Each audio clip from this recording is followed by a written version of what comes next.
Qu'est-ce qu'on peut retenir de ce deuxième débat des primaires de la droite et du centre?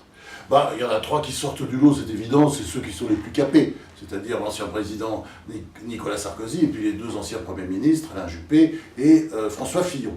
Mais en dehors de ça, ce qui était étrange, c'est que celui qui est en tête largement, Alain Juppé, n'était pas attaqué. C'est très étrange et c'est pas normal.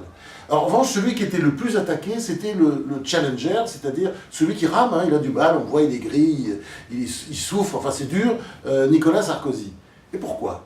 Parce qu'en fait, on voit bien que l'objectif d'un certain nombre des postulants, c'est de passer devant. C'est-à-dire qu'ils pensent, et bien sûr c'est l'avenir qui nous dira si c'était possible, qu'ils pensent que Nicolas Sarkozy est si faible qu'il est possible de passer devant. Ça, on voit très bien, c'est le cas pour François Fillon, très nettement.